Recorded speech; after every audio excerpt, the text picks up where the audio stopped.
सुप्रभातम बच्चों, हम गीता का दूसरा अध्याय सांख्य योग पढ़ रहे हैं। श्लोक संख्या 59 देखिए। विषया विनिर्वर्तन्ते निराहारस्य देहिने रसवर्जम रसो अपि अस्य परम दृष्ट्वा निवर्तते। विषया विषय विनिर्वर्तन्ते छूट जाते हैं, निराहारस्य विषयों का भोग न करने वाले या निराहारी व्यक्ति के विषय छूट जाते हैं। देहिन पुरुष के रसवर्जम किंतु राग नहीं छूटता।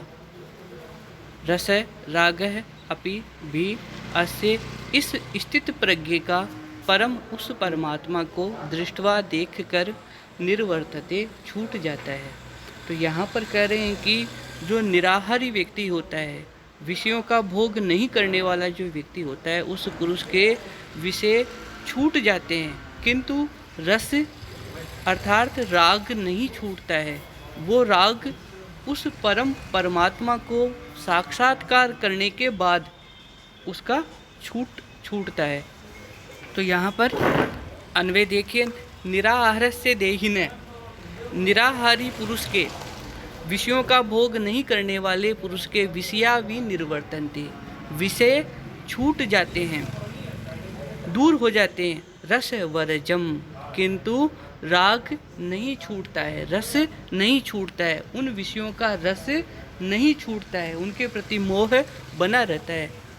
वह रस कब छूटता है? अस्य इस स्थित प्रज्ञ पुरुष के परम दृष्टवा, उस परमात्मा को देखकर उसका साक्षात्कार करके रस अपि वह रस भी वह राग भी निर्वर्तते छूट जाता है। प्रसंग ज्ञान हुए बिना राग अथवा आसक्ति का मूलोच्छेद नहीं होता। और ज्ञानी पुरुष कौन होता है? स्थित प्रज्ञ।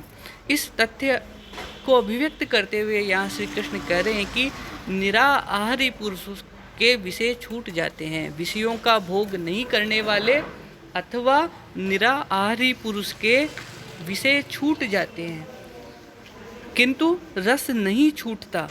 इसका रस भी, इस स्थित प्रज्ञ पुरुष का रस भी परमात्मा का साक्षात्कार करके निवृत्त हो जाता है, अर्थात छूट जाता है। तो यहाँ पर चर्चा की जा रही है विषय की और रस की। जो विषय होते हैं वो तो निराहारी व्यक्ति के भी छूट जाते हैं। जैसे आप सारे दिन उपवास कर लो तो आप विषय को, किसी भी इंद्रिय के विषय को आप छोड़ दोगे, वो छूट जाता है, किंतु उसका रस, उसकी आसक्ति बनी रहती है। वो आसक्ति कब छूटती है? जब उस परमात्मा का साक्षात्कार होता है, तभी वो आसक्ति छूटती है। श्लोक संख्या 60 देखिए। यत्तो हि अपि कौन्तेय पुरुषस्य विपक्षितः इंद्रियाणि प्रमाथीनि हरन्ति प्रसभं मनः।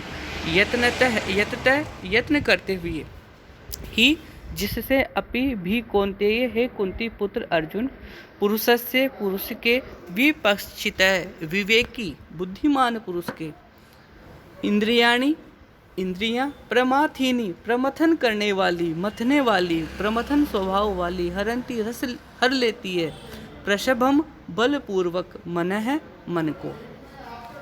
अन्वय ही कौन्तेय, ही कौन्तेय, क्योंकि हे कुंती पुत्र, प्रमाथीनी इंद्रियाणी, ये इंद्रियों का विशेषण है, इंद्रियों का स्वभाव होता है मथने वाला, प्रमथन करने वाला। तो प्रमथन करने वाली इंद्रियां यत्न करते हुए अपि भी विपक्षित पुरुषस्य विवेकी पुरुष के मन है मन को प्रसभम बलपूर्वक हरंती हर लेती है। तो यहाँ पर श्री कृष्ण कह रहे हैं कि हे कुंती पुत्र अर्जुन,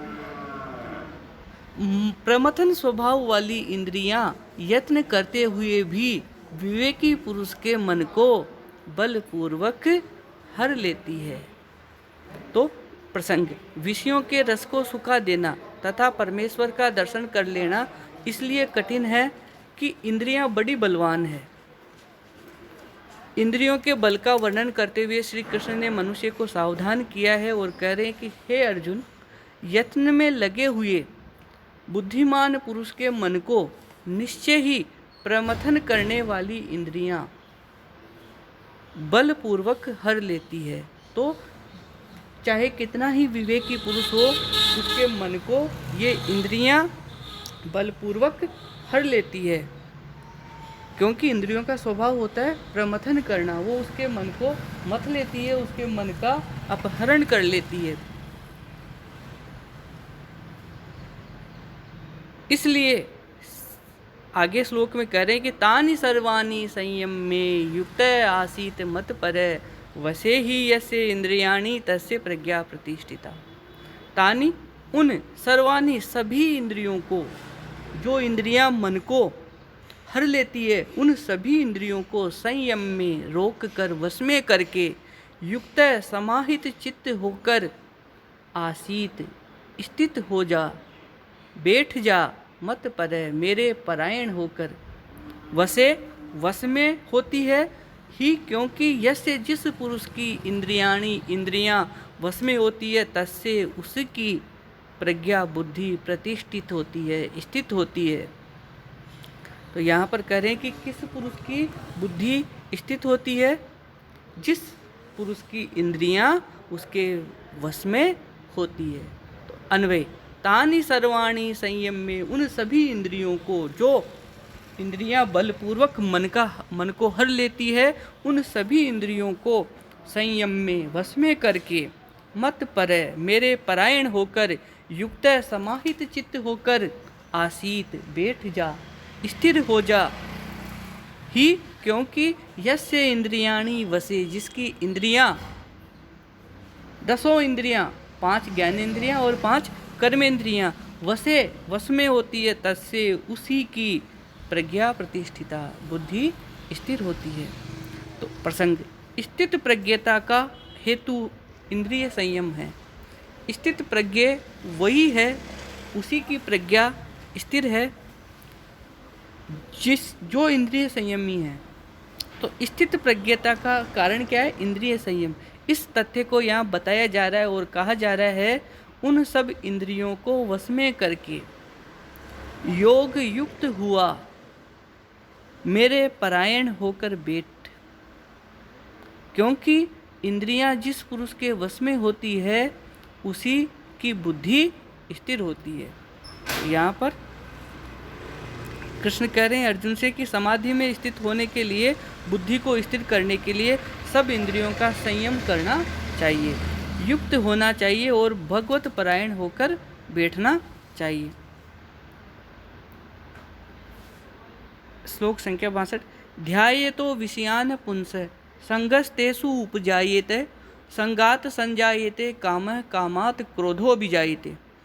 तो ध्यायेते चिंतन करने वाले, विषयान जो विषयों का निरंतर चिंतन करते रहते हैं, ऐसे पुंस पुरुष की संग आसक्ति हो जाती है, तेषु उन विषयों में उपजायेते उत्पन्न हो जाती है। संगात आसक्ति से, संजायेते उत्पन्न होता है, काम है कामना, कामात कामना से अर्थात काम की पूर्ति में विघ्न पड़ने से, क्रोध है क्रोध अभिजायते उत्पन्न हो जाता है। तो यहाँ पर ये कह रहे हैं श्री कृष्ण अर्जुन से कि विषयान ध्यायेते पुंस, निरंतर विषयों का चिंतन करने वाले पुरुष की तेषु उन विषयों में संगह उपजायते आसक्ति उत्पन्न हो जाती है। तो विषयों का निरंतर चिंतन करने वाले, विषयों का ध्यान करने वाले पुरुष की उन विषयों में आसक्ति उत्पन्न हो जाती है। संगात काम उपजायते, और आसक्ति से कामना उत्पन्न होती है, कामात और कामना से क्रोध अभिजायते क्रोध उत्पन्न हो जाता है। प्रसंग इंद्रियों को वश में न रखने वाले का क्रमशः पतन होता है। इंद्रिय जय स्थित प्रज्ञ होने का निश्चित निष्कंटक और पवित्र मार्ग है। तो यदि आप स्थित प्रज्ञ होना चाहते हो तो इंद्रिय जय इसका सर्वश्रेष्ठ मार्ग है। इस मार्ग पर कहीं दुख, निराशा और भय नहीं है। परमेश्वर की ओर चलने वाला सदा सुखी रहता है और विषयों की ओर जाने वाला नष्ट भ्रष्ट हो जाता है। तो यहाँ पर वही बताया जा रहा है कि यदि आप विषय भोग विलास की तरफ जाओगे तो नष्ट भ्रष्ट हो जाओगे, और सांसारिक भोग विलास जो है वो नष्ट होने का सबसे बड़ा कारण है। यहाँ पर यही करें कि विषयान ध्यायेत पुंसः, विषयों का चिंतन करने वाले पुरुष की तेसु उन विषयों में संग उपजायते, आसक्ति हो जाती है। संगात आसक्ति से कामः संजायते, कामना उत्पन्न होती है, और कामात क्रोध अभिजायते, कामना से क्रोध उत्पन्न होता है।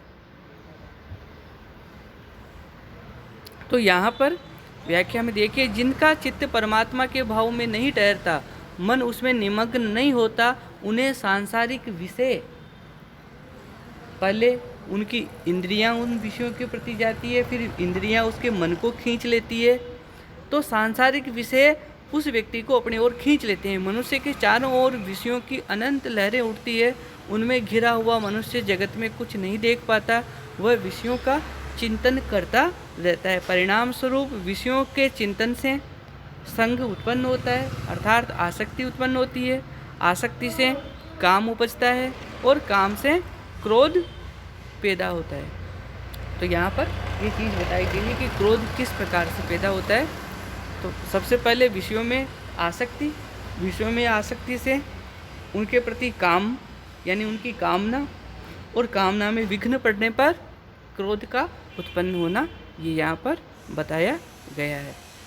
अब इसका जो आगे वाला श्लोक है वो देखिए।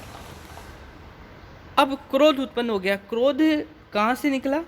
सबसे पहले जो पुरुष निरंतर विषयों का, सांसारिक भोग विलासों का चिंतन करता रहता है, उसकी इंद्रियां निरंतर भोग विलासों में डूबी रहती है, उस पुरुष का सबसे पहले तो उन विषयों में आसक्ति उत्पन्न होती है। आसक्ति से कामना उत्पन्न होती है, और कामना में विघ्न पड़ने पर क्रोध उत्पन्न होता है। अब देखिए, क्रोधात भवति सम्मोह, सम्मोहात स्मृति विभ्रम, स्मृति भ्रंशात बुद्धिनाशो, बुद्धिनाशात प्रणश्यति। किस प्रकार मनुष्य का सर्वनाश हो जाता है वो यहाँ पर बता रहे हैं, और कह रहे हैं क्रोधात, क्रोध से भवति होता है सम्मोह, मोह मूढ़ भाव। क्रोध से क्या होता है? मोह उत्पन्न होता है। सम्मोहात, और मोह से स्मृति विभ्रम, स्मरण शक्ति, स्मृति विभ्रमित हो जाती है, स्मरण शक्ति भ्रमित हो जाती है। स्मृति भ्रंशात, और स्मृति विभ्रम से बुद्धि नाशो, बुद्धि नाश हो जाता है। बुद्धि नाश अर्थात भले बुरे का ज्ञान नष्ट हो जाता है। बुद्धि नाशात, और बुद्धि नाश से प्रणश्यति, अपने कल्याण के पथ से मनुष्य गिर जाता है, उसका सर्वनाश हो जाता है। अन्वय, क्रोधात सम्मोह भवति। अब देखिए, क्रोध से मोह उत्पन्न होता है। सम्मोहात स्मृति विभ्रम, मोह से स्मृति विभ्रम होता है, अर्थात स्मृति जो होती है वो विभ्रमित हो जाती है। स्मृति भ्रंशात, और स्मृति के विभ्रम से बुद्धि नाश है, बुद्धि नाश हो जाता है। बुद्धि नाशात, और बुद्धि के नाश हो जाने से मनुष्य का नाश हो जाता है। प्रणश्यति, सर्वनाश हो जाता है। प्रसंग, क्रोध नरक का द्वार है, क्रोधी मनुष्य से कोई प्रसन्न नहीं होता। क्रोध से उठी उत्तेजना रग रग में डंक मारकर अपना विष फैला देती है, मनुष्य को उन्मत्त कर देती है और धीरे धीरे जलाकर सुखा देती है। क्रोधी मनुष्य मोह में घिर जाता है। यहाँ पर उसी को बता रहे हैं और अर्थ में कह रहे हैं, क्रोध से मोह होता है। क्रोधात भवति सम्मोह, मोह से स्मृति में भ्रम हो जाता है। सम्मोहात भवति स्मृति विभ्रम, और स्मृति के भ्रमित हो जाने से बुद्धि का नाश होता है। स्मृति भ्रंशात बुद्धि नाशो, और बुद्धि नाशात प्रणश्यति, बुद्धि का नाश होने से प्राणी नष्ट हो जाता है। तो यहाँ पर वही बता रहे हैं। और ये सब कुछ किसके कारण हुआ? निरंतर विषयों का चिंतन करने के कारण। जो निरंतर भोग विलास में जिसकी इंद्रियां अनवरत डूबी रहती है, उस पुरुष का सर्वनाश हो जाता है। किस तरह से होता है? इससे पहले वाला श्लोक और ये श्लोक दोनों इम्पोर्टेंट श्लोक है। पहले वाले श्लोक में हमने देखा कि विषयों का निरंतर जो चिंतन करता है, उस पुरुष की उन विषयों में आसक्ति उत्पन्न होती है। सबसे पहले आसक्ति उत्पन्न होती है, आसक्ति से कामना उत्पन्न होती है, कामना से क्रोध उत्पन्न होता है, क्रोध से मोह उत्पन्न होता है, मोह से स्मृति विभ्रम होता है, और स्मृति विभ्रम से बुद्धि नाश होता है, और बुद्धि नाश से मनुष्य का, प्राणी का नाश हो जाता है, सर्वनाश हो जाता है। तो इस तरह से ये हो गया श्लोक संख्या